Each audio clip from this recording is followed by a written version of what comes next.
Então, acompanhe a leitura que eu vou fazer, abra a sua Bíblia. Se você não tiver Bíblia, alguém do lado, dê uma olhadinha, vê se todo mundo tem, empreste para a gente ouvir essa história. Certa vez o rei Belsazar deu um grande banquete para 1000 dos seus nobres e com eles bebeu muito vinho. Enquanto Belsazar bebia vinho, deu ordens para trazerem as taças de ouro e de prata que o seu predecessor Nabucodonosor tinha tomado do templo de Jerusalém, para que o rei e os seus nobres, as suas mulheres e as suas concubinas bebessem nessas taças. Então trouxeram as taças de ouro que tinham sido tomadas do templo de Deus em Jerusalém, e o rei e os seus nobres, as suas mulheres e as suas concubinas beberam nas taças. Enquanto bebiam o vinho, louvavam os deuses de ouro, de prata, de bronze, de ferro, de madeira e de pedra. Mas de repente apareceram dedos de mão humana que começaram a escrever no reboco da parede, na parte mais iluminada do palácio real. O rei observou a mão enquanto ela escrevia. Seu rosto ficou pálido e ele ficou tão assustado que seus joelhos batiam um no outro e as suas pernas vacilaram. Aos gritos o rei mandou chamar os encantadores, os astrólogos e os adivinhos e disse a esses sábios da Babilônia: aquele que ler essa inscrição e interpretá-la, revelando-me o seu significado, vestirá um manto vermelho, terá uma corrente de ouro no pescoço e será o terceiro em importância no governo do reino. Todos os sábios do rei vieram, mas não conseguiram ler a inscrição, nem dizer ao rei o seu significado. Diante disso, o rei Belsazar ficou ainda mais aterrorizado e o seu rosto mais pálido. Seus nobres estavam alarmados. Tendo a rainha ouvido os gritos do rei e dos seus nobres, entrou na sala do banquete e disse: ó rei, vive para sempre. Não fiques assustado nem tão pálido. Existe um homem em teu reino que possui o espírito dos santos deuses. Na época do teu predecessor, verificou-se que ele era um homem iluminado e tinha inteligência e sabedoria como a dos deuses. O rei Nabucodonosor, teu predecessor, sim, o teu predecessor, o nomeou chefe dos magos, dos encantadores, dos astrólogos e dos adivinhos. Verificou-se que esse homem Daniel, a quem o rei dera o nome de Beltesazar, tinha inteligência extraordinária e também a capacidade de interpretar sonhos e resolver enigmas e mistérios. Manda chamar Daniel e ele te dará o significado da escrita. Assim, Daniel foi levado à presença do rei, que lhe disse: você é Daniel, um dos exilados de meu pai, o rei, que trouxe de Judá? Soube que o espírito dos deuses está em você, e que você é um iluminado e que tem inteligência e uma sabedoria fora do comum. Trouxeram os sábios e os encantadores à minha presença, para lerem essa inscrição e me dizerem o seu significado, porém eles não o conseguiram. Mas eu soube que você é capaz de dar interpretações e de resolver mistérios. Se você puder ler essa inscrição e dizer-me o que significa, você será vestido com um manto vermelho e terá uma corrente de ouro no pescoço e será o terceiro em importância no governo do reino. Então Daniel respondeu ao rei: podes guardar os teus presentes para ti mesmo e dar as tuas recompensas a algum outro? No entanto, lerei a inscrição para o rei e lhe direi o seu significado. Ó rei, foi a Nabucodonosor, teu predecessor, que o Deus Altíssimo deu soberania, grandeza, glória e majestade. Devido à alta posição que Deus lhe concedeu, homens de todas as nações, povos e línguas tremiam diante dele e o temiam. A quem o rei queria matar, matava. A quem queria poupar, poupava. A quem queria promover, promovia. E a quem queria humilhar, humilhava. No entanto, quando seu coração se tornou arrogante e endurecido por causa do orgulho, ele foi deposto de seu trono real e despojado da sua glória. Foi expulso do meio dos homens e sua mente ficou como a de um animal. Passou a viver com os jumentos selvagens e a comer capim como os bois. E o seu corpo se molhava com o orvalho do céu, até reconhecer que o Deus Altíssimo domina sobre os reinos dos homens e coloca no poder a quem ele quer. Mas tu, Belsazar, seu sucessor, não te humilhaste, embora soubesses de tudo isso. Ao contrário, te exaltaste acima do Senhor dos céus, mandaste trazer as taças do templo do Senhor, para que nelas bebessem tu, os teus nobres, as tuas mulheres e as tuas concubinas. Louvaste os deuses de prata, de ouro, de bronze, de ferro, de madeira e de pedra, que não podem ver, nem ouvir, nem entender. Mas não glorificaste o Deus que sustenta em suas mãos a tua vida e todos os teus caminhos. Por isso ele enviou a mão que escreveu as palavras da inscrição. Esta é a inscrição que foi feita: Mene, Mene, Tekel, Parsim. E este é o significado dessas palavras. Mene, Deus contou os dias do teu reinado e determinou o seu fim. Tekel, foste pesado na balança e achado em falta. Pérez, teu reino foi dividido e entregue aos medos e persas. Então, por ordem de Belsazar, vestiram Daniel com um manto vermelho, puseram-lhe uma corrente de ouro no pescoço e o proclamaram o terceiro em importância no governo do reino. Naquela mesma noite, Belsazar, rei dos babilônios, foi morto, e Dario, o Medo, apoderou-se do reino com a idade de 62 anos. Vamos lá, vamos, crianças, atenção para a história que o pastor vai contar bem rapidamente. 3 cenas importantes ajudam a gente a entender essa história. A primeira é que começa numa festa. Essa imagem está um pouco escura, mas é um quadro da festa que havia lá na Babilônia. E eu quero explicar para as crianças uma coisa sobre festa, porque as crianças sabem muito bem de festa, assim como os adultos. Normalmente em festa a gente não se preocupa com nada, a gente até esquece de comer, não é verdade? Não é verdade que quando o pai e a mãe falam assim, ó, tá na hora de ir embora, você fala assim, mas eu nem comi, né? O que isso mostra das crianças? E não pensa que é só das crianças não, dos adultos também. Festa costuma tirar as nossas preocupações. Ela é feita para tirar a nossa cabeça das preocupações. A gente faz o que a gente gosta na festa. Normalmente festa a gente faz o que a gente gosta e às vezes até o que não deve. Bem, ele estava no meio da festa e Deus resolve parar aquela festa. Ele traz uma escrita na parede. Dedos de mão humana, diz o texto, começam a escrever na parede. Mene, mene, tekel, parsim. E essas 4 palavras param a festa. Porque o rei fica tão assustado que a Bíblia diz que ele começou a tremer. E até ficou fraco nas pernas, de tanto medo que ele teve. Essas 4 palavras, ninguém sabia explicar. Na verdade, ninguém sabia sequer ler, elas não faziam sentido. Então, ele chamou as pessoas mais inteligentes do seu reino e disse assim, o que está dizendo aí? Me explica e eu vou dar um prêmio para vocês. Eu vou fazer vocês muito importantes no reino. O terceiro do reino. E aí, ninguém conseguiu. Ninguém conseguiu. E o rei ficou mais amedrontado ainda. Não é possível que algo tão diferente, tão extraordinário aconteceu e eu não vou saber o que significa. Ele sabia que era uma mensagem para ele. Ele tem essa impressão de que ele tinha que saber o que estava se passando ali. Mas aí a rainha entra e fala assim, pera. Tem um homem no seu reino que pode ajudar. Ele tem o espírito dos deuses. Essa é a linguagem que ele usava. Ele tem algum conhecimento especial. Ele pode ler, o nome dele é Daniel. Chama porque ele já fez isso com Nabucodonosor, que foi um rei que veio antes. Chama Daniel. Chamaram Daniel. Aí veio Daniel explicar. E quando Daniel veio, aqui está um desenho mais fácil de enxergar. Quando Daniel veio explicar para o rei ofereceu para ele algumas coisas. Eu vou te dar um monte de presentes se você me explicar. Daniel falou assim, eu não quero os presentes, pode ficar para o senhor. O que eu quero é falar para o senhor o que significa. E ele diz, essas 4 palavras significam que os seus dias foram contados e terminaram. Mene, mene significa contado. Foi contado e chegou no fim.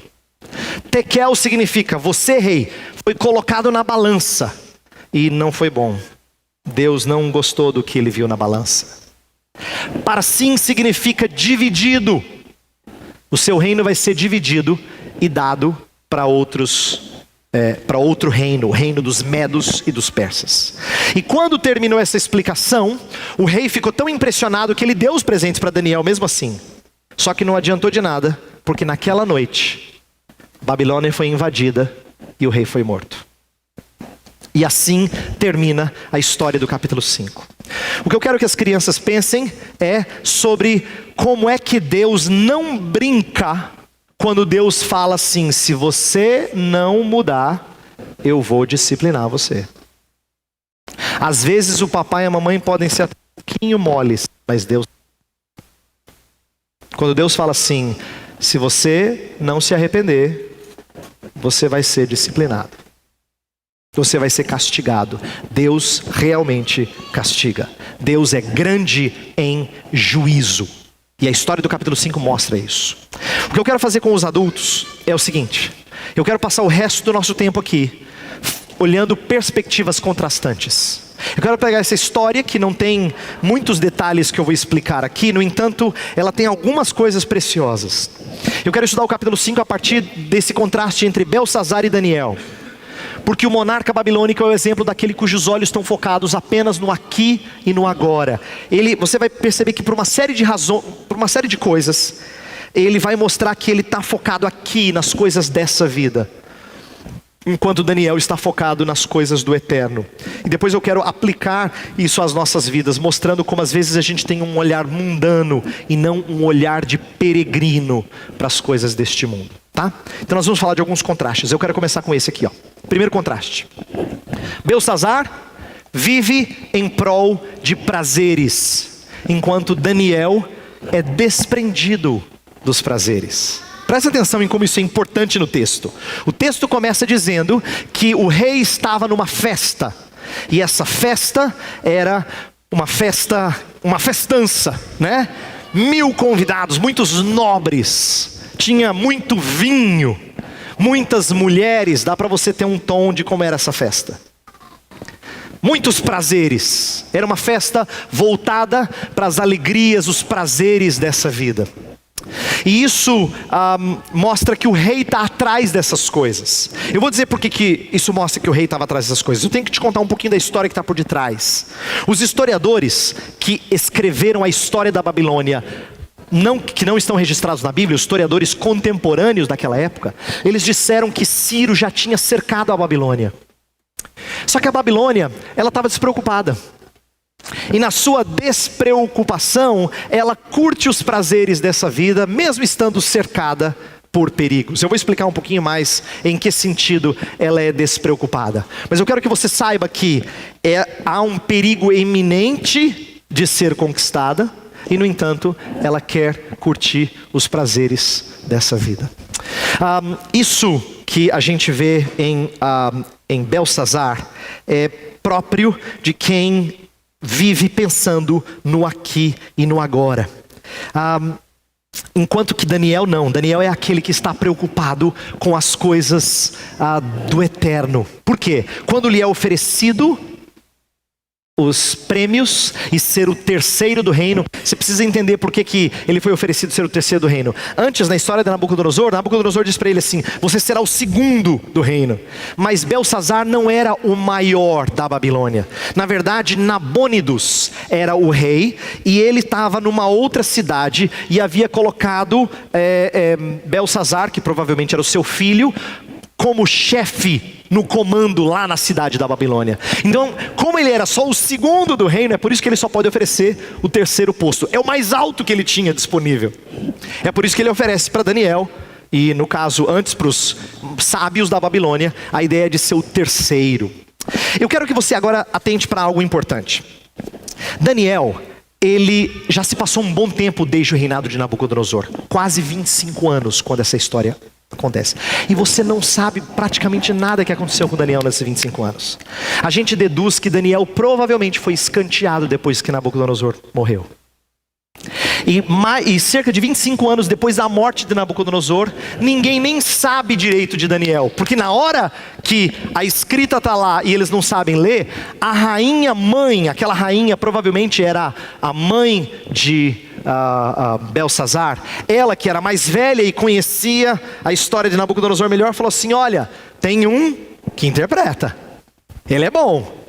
Mas Belsazar parece nunca ter conhecido ele, porque ele chama Daniel para estar na sua presença. O que isso mostra? Presta atenção. Daniel é um homem que teve tudo na Babilônia. Ele era o segundo, só abaixo de Nabucodonosor. E por cerca de 25 anos, ele foi escanteado. Agora ele tem a oportunidade de ter tudo de volta. E ele diz: não quero. Não quero. Fica para você.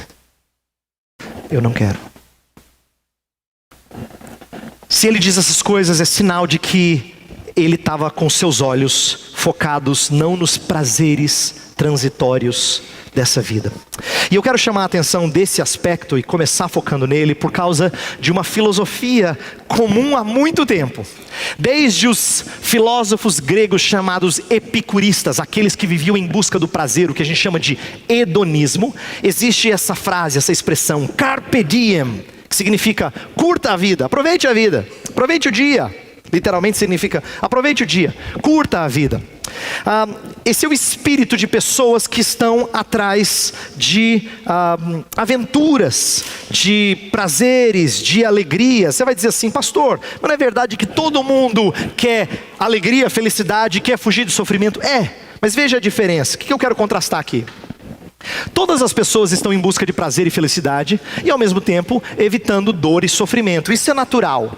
O problema é que quando perdem a perspectiva do eterno, de vida após a morte, raciocinam que precisam aproveitar a vida ao máximo, pois ela é curta.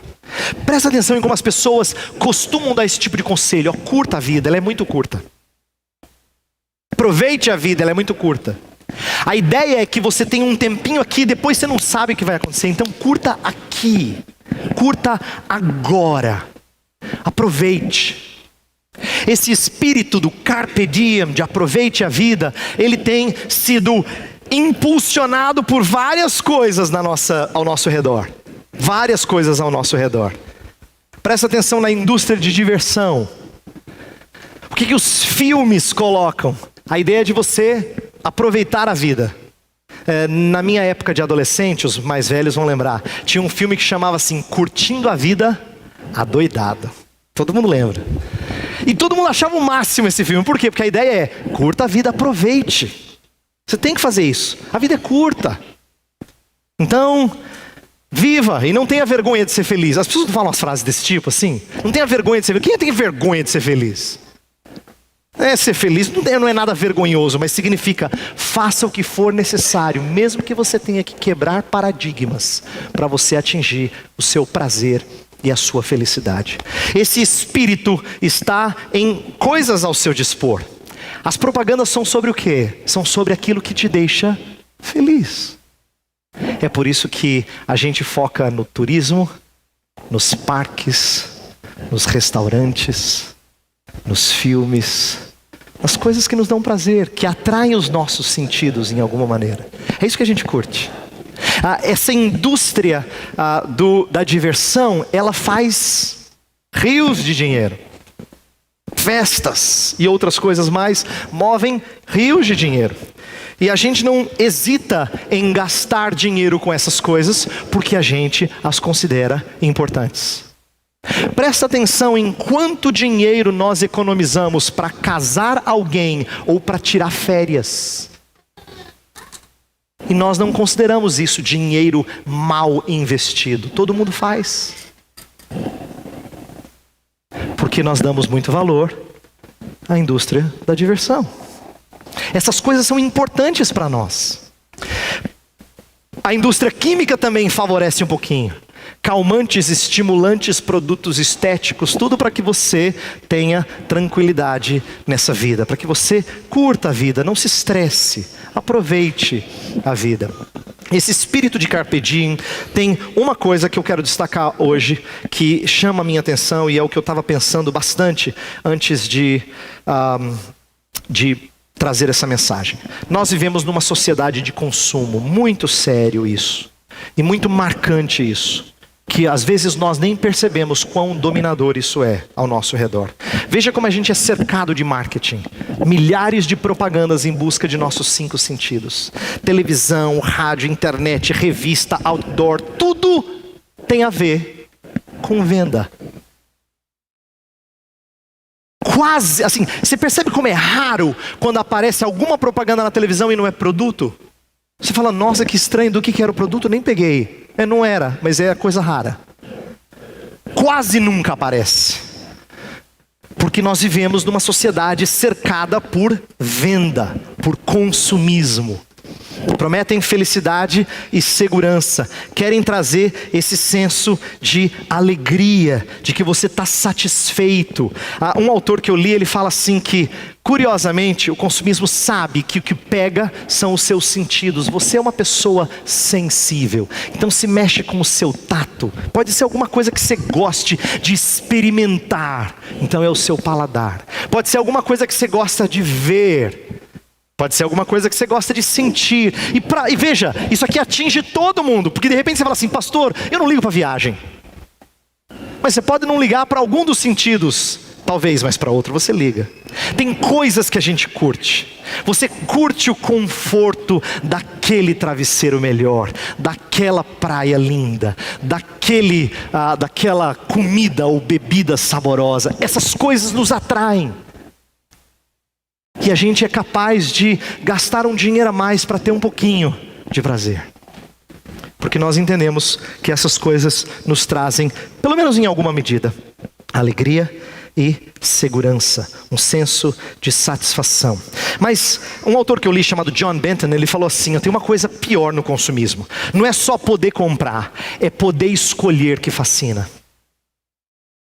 Nós estamos num tempo que é diferente de gerações passadas, em que a gente tem opções e a gente gosta e fica tão mal acostumado, que se você não chega no supermercado e não tem 35 opções de sabonete para você escolher, você se frustra. Nossa, que fraquinho, né? Você viu? Não tinha quase nada de opção. Você está acostumado com uma variedade enorme de coisas para você escolher. É bom isso. Você chega no restaurante e tem um cardápio de uma página, você fala: nossa, só? Porque a gente gosta do poder de escolha. Poder de escolha é fascinante. Nós somos a geração dos supermercados e shopping centers. Quanto mais opções, melhor. E tudo isso num espírito bem imediatista. Fast food, crédito imediato. Tudo isso é... Por quê? Porque o que importa é tudo agora. É agora que conta. É assim que as pessoas vendem. Você compra agora e paga depois. Olha que alegria. Isso aí é tudo que a pessoa quer. Eu posso curtir agora? Eu tenho crédito para pagar depois? Então é isso. Porque sempre pensam no agora. É impressionante como isso nos domina. E eu estou falando isso porque isso não domina só quem é demasiadamente descontrolado. Isso domina gente como você e eu, que sempre compramos roupa a mais, que sempre gastamos demais em coisas de diversão, que sempre vamos um pouco além do que precisaria. Todos sempre fazemos isso. Sempre. Todos nós. Nós não vivemos com aquilo que é estritamente necessário. E eu estou dizendo isso porque mais tarde eu vou dizer que não é que nós não possamos desfrutar de prazer algum, mas é que infelizmente a gente busca essas coisas com apego, com afinco, porque nós não temos contentamento. Eu estava relendo um capítulo que já foi estudado aqui nas duas classes do Tim Keller, do Falsos Deuses, e ele fala uma coisa interessante. Ele diz assim: olha, você já percebeu como tem certos pecados que todo mundo reconhece? Ou que tem alguma fraqueza? Quando ele estava dando um estudo sobre os 7 pecados capitais, ele falou assim, muita gente chegava para mim e falava assim: pastor, eu tenho dificuldade com lascívia, essa é uma área que eu tenho fraqueza. Outro falava assim: eu tenho dificuldade com orgulho, tenho dificuldades com ira. Muita gente reconhece isso. Mas ele falou assim, nunca ninguém chegou para mim e falou assim: pastor, eu tenho um problema enorme com ganância. Sou uma pessoa tão avarenta, gasto tanto dinheiro comigo. A gente nunca tem a impressão de que gasta dinheiro demais consigo. Nunca. Não a ponto de dizer: eu estou muito triste por ter acabado de comprar algo para mim. Então por que ele disse isso? Ele falou assim, e curiosamente, Jesus falou mais de ganância do que de sexo.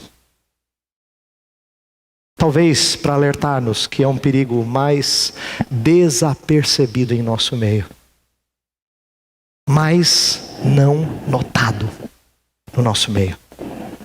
Portanto, ganância não é só daqueles que são ricos. Ele fala assim, inclusive a gente se engana, sabe por quê? A gente chega num certo estágio da vida que você consegue colocar os seus filhos naquela escola, você consegue comprar aquela casa e morar naquela vizinhança, e você sempre é cercado de gente que tem mais. Então nunca parece que você quer mais do que os outros, porque você se compara a quem está ao seu redor. Você não parece ganancioso. Tem gente que tem mais. Nossa, eles é que vão atrás de dinheiro, eu não. Graças a Deus eu só estou buscando aquilo que é necessário. A gente sempre argumenta assim. E ganância, avareza, nunca parece ser um problema nosso. No entanto, Paulo falou assim, olha, tendo que comer o que vestir, estejamos contentes. E ele ensina que o remédio para vencer esse tipo de luta por prazeres transitórios, esse espírito consumista, está na graça do contentamento que só o poder de Cristo pode conceder. Quando Paulo falou que ele estava em prisões, mas que ele não estava triste, ele diz assim, eu aprendi a viver contente em toda e qualquer situação. Eu sei o que é ter bastante e não ter nada, e não tem problema. Não é verdade que eu já fui uma vez rico e agora eu não consigo viver na pobreza. Não tem problema, eu posso ter e não ter. Ele foi um homem que já teve privilégios enormes e já foi surrado, passou fome. É estranho a gente pensar que um homem como o apóstolo Paulo teria que passar fome, mas ele fala, eu passei fome. E não é porque ele era mendigo e não conhecia Cristo, ele já era missionário. Ele passou fome. E, no entanto, se contenta com o mínimo. Contentamento é uma coisa que não vem de nós com facilidade. Então é por isso que naquele contexto de Filipenses 4, tem um verso que normalmente a gente usa totalmente errado. Tudo posso naquele que me fortalece. Não tem nada a ver com poder para fazer grandes coisas. Tem a ver com poder para se contentar com muito pouco. Quando ele falou, tudo posso naquele que me fortalece, vem depois de dizer, aprendi a viver contente em toda e qualquer situação. Tudo posso naquele que me fortalece. Porque ele me dá poder de contentamento. É isso que Deus faz. E Daniel, surpreendentemente, se mostra desprendido dos prazeres. Segundo contraste que eu quero fazer, é entre um Belsazar que não aprende com a história do seu antepassado, e Daniel que aprende com os erros dos seus antepassados. Deixa eu explicar isso aqui. Quando Daniel está falando com Belsazar, lá nos versos 18 a 22, ele conta a história de Nabucodonosor, que a gente estudou no capítulo 4. Sabe o que é interessante? Essa história não era desconhecida. Belsazar poderia até não conhecer Daniel, mas ele sabia a história do seu antepassado. Ele sabia que Nabucodonosor, no final dos seus dias, se curvou ao Deus de Israel e deu testemunho disso. Porque Daniel conta, você lembra?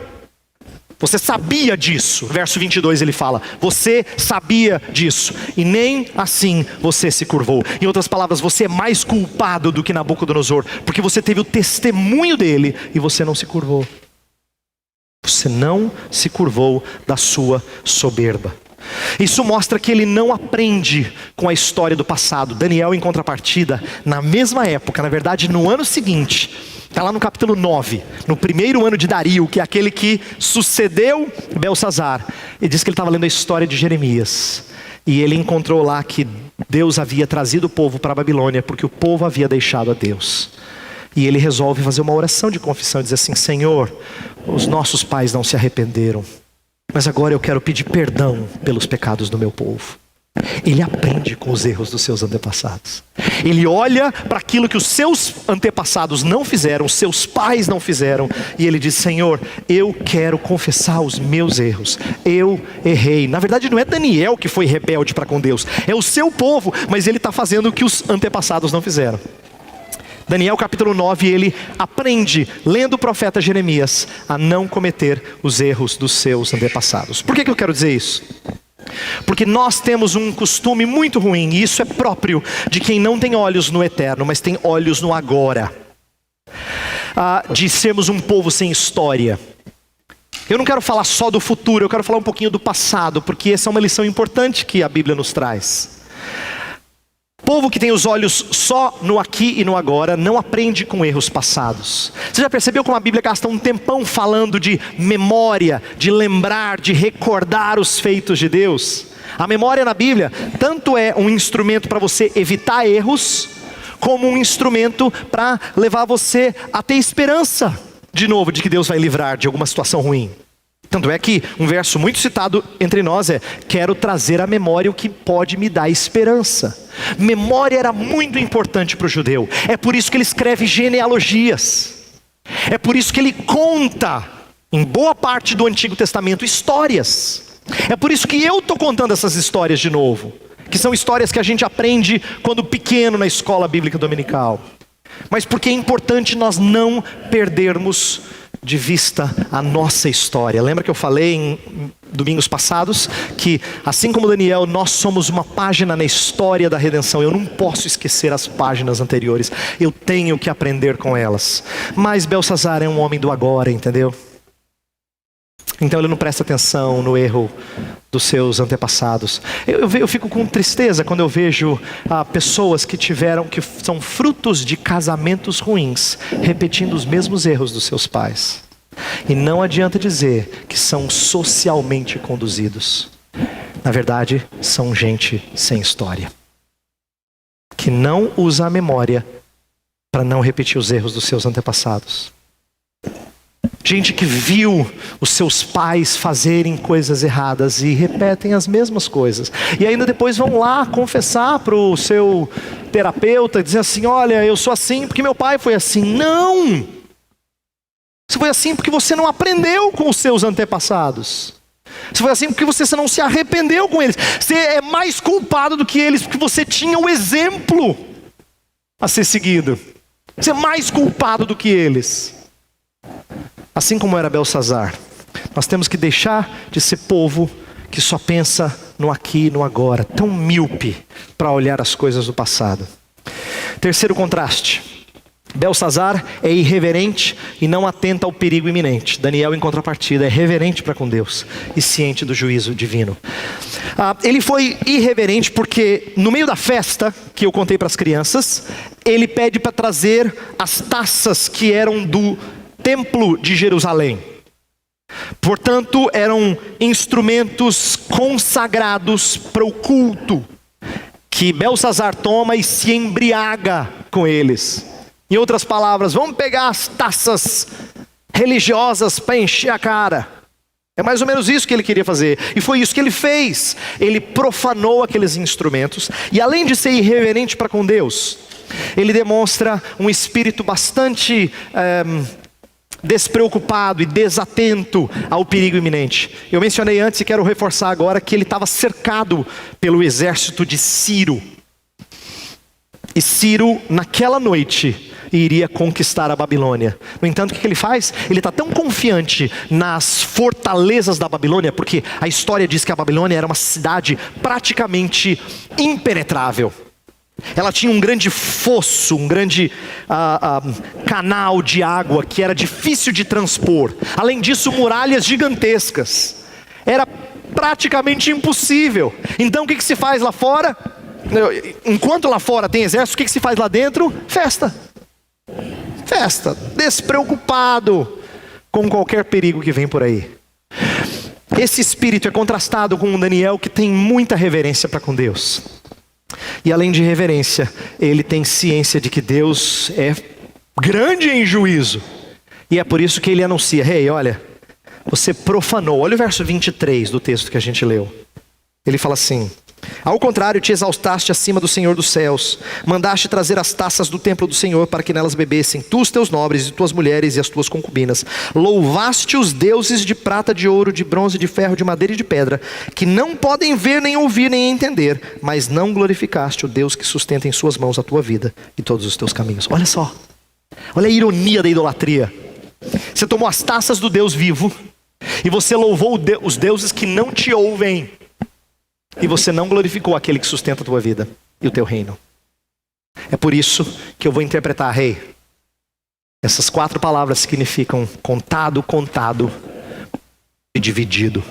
Seus dias foram contados, chegaram ao fim. Você foi moralmente pesado na balança de Deus e você não passou. E eu vou dividir o seu reino. Termina aquela profecia e o rei fica estupefato. Provavelmente acredita ou teme fazer alguma coisa com o homem de Deus, porque em vez de matá-lo por proferir uma palavra de juízo, o que ele faz? Ele premia, como ele tinha prometido. Mas nós não vemos nenhum sinal de arrependimento, por isso o juízo vem. Naquela noite, os medo-persas tomaram a Babilônia e ali acabou um império de grandes glórias. Eu quero que você atente um pouquinho para isso, para essa ideia de profanação. Eu quero que você pense sobre como às vezes nós tomamos em vão as coisas de Deus. Eu preciso explicar brevemente o que isso significa. Eu não estou falando de usar a palavra Deus indevidamente, somente, como alguns de nós aprendemos. Isso pode ser ruim, mas tomar o nome de Deus em vão é muito mais do que isso. É nos portarmos de tal maneira que o nome de Deus é manchado por nossa causa. É você carregar no peito a ideia de que você é de Jesus, mas você se porta como se fosse do diabo. E quando nós fazemos isso, nós desonramos o nosso Deus e nós profanamos os utensílios do templo. Nós somos templo do Espírito Santo. E quando nós gastamos o nosso dinheiro e nosso tempo com as coisas que se vão, nós profanamos o templo do Senhor. E nisso é que nós nos mostramos muito mais parecidos com Belsazar do que com Daniel. Eu quero terminar mostrando que os olhos no agora e os olhos no eterno trazem diferentes estilos de vida. Eu vou terminar dizendo o seguinte: eu não quero que você tenha a impressão que o pastor só veio aqui estragar prazer. Você estava planejando suas férias, você pagou direitinho. E falou: pastor, você acabou comigo, pastor. Eu vou para as férias agora com consciência pesada. Eu não estou aqui querendo fazer você entender que nós não podemos ter prazeres nessa vida. Até porque eu preciso lembrar você que o único homem santíssimo que pisou nesta terra era um homem que ia para festas, que comia e bebia em banquetes, a tal ponto que chamaram ele de glutão e beberrão. Essa era a fama que Jesus tinha. Jesus é um glutão e um beberrão, também só está em festa.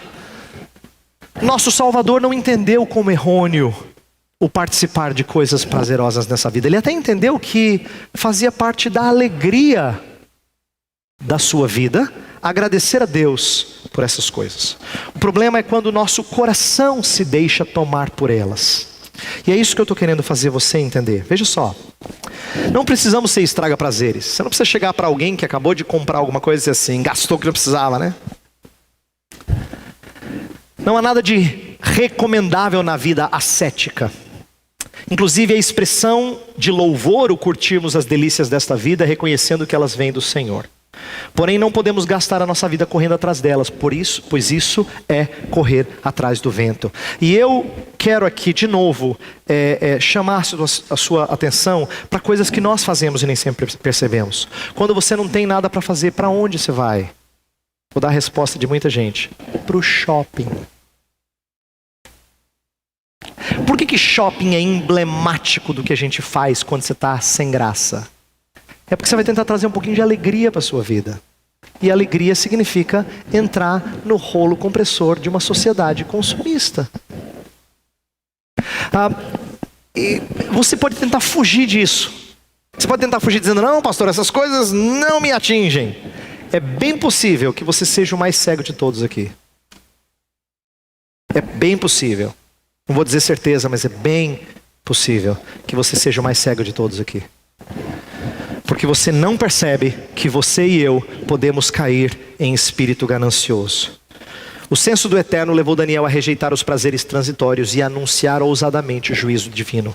E eu quero terminar com isso, com esse último slide. Eu quero que você entenda o seguinte: Daniel não só rejeitou os prazeres, ele foi ousado para confrontar pecado e anunciar juízo. E sabe, isso não é uma coisa muito prazerosa de fazer, e nem convidativa de amizades boas. Ninguém gosta de amigo que fica sempre apurrinhando, né? Fica sempre lá cutucando, enfrentando, confrontando o pecado, mostrando que você está errado. Isso incomoda. Parece o estraga prazer, o chato da turma. Mas Daniel é um homem que é tirado de fora das cortinas, né? Depois de quase 25 anos, para anunciar juízo a esse rei. E eu quero que você entenda que a sua vida tem que ser vivida aqui de tal forma que você anuncia esse juízo. Presta atenção. Quando as pessoas escarnecem do Altíssimo, Ele não o ignora. Uma vez que Deus não age imediatamente, os ímpios concluem que não o fará de modo algum. Esse é o engano de ter os olhos no agora. É interessante como as pessoas vivem e curtem o dia porque acham que é isso aqui que existe. E frequentemente zombam de Deus porque acham que Deus não julga. O fato de Deus não julgar agora não significa que Ele não julgará. Então o que eu faço nessa vida? O que Ele espera que eu... como é que Ele espera que eu viva? Ele espera que eu viva com esse senso do eterno, a tal ponto que eu não tiro os meus olhos do juízo divino. E sou capaz de anunciar para as pessoas que eu mais amo que o caminho delas é um caminho de perdição.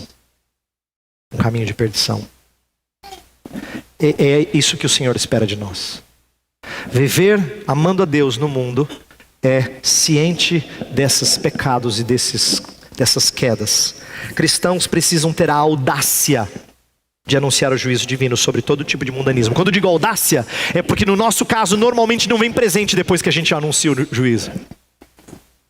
No nosso caso, não vem nada de bom em troca.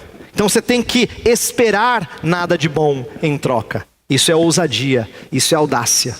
Mas você também tem que mostrar amor, de alertar que ainda é tempo de se arrepender. Só tem uma coisa diferente da história de Daniel em relação à nossa. Quando Daniel alertou, não há nenhum senso de que Belsazar poderia se arrepender. Talvez pudesse, a gente não sabe, mas o juízo foi muito rápido, foi naquela noite. Daniel só veio anunciar juízo.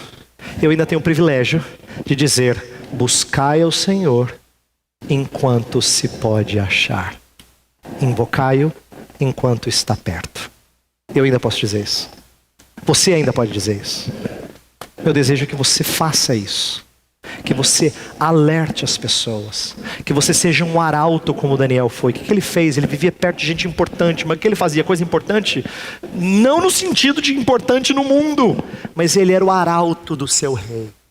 Ele constantemente anunciava as coisas que Deus queria que ele anunciasse. Eu quero que você faça isso. Eu quero fazer isso.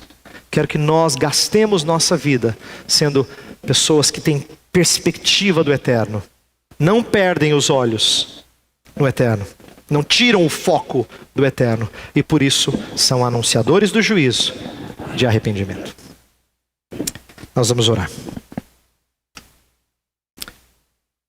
Senhor Deus, estamos aqui preocupados que talvez não tenhamos sido tão fiéis a Ti nessa área. Por isso queremos começar pedindo perdão pelo nosso espírito, muitas vezes exagerado no consumismo, exagerado em gastar nosso dinheiro, nossa força, nossas preocupações em prazeres transitórios, passageiros. Perdoa-nos, Senhor, e faz-nos focar em coisas mais sublimes, mais importantes. Faz-nos focar na felicidade que não depende de circunstância, que pode ser proferida inclusive numa prisão. Ó Pai, ensina-nos a nos alegrar em Ti, sempre. E é nesse espírito que nós queremos pedir que o Senhor nos faça gente parecida com Daniel, desprendida dos prazeres passageiros, que aprende com os erros dos seus antepassados, e que reverentemente anunciam o juízo divino, porque tem olhos no eterno. Oramos em nome de Jesus. Amém.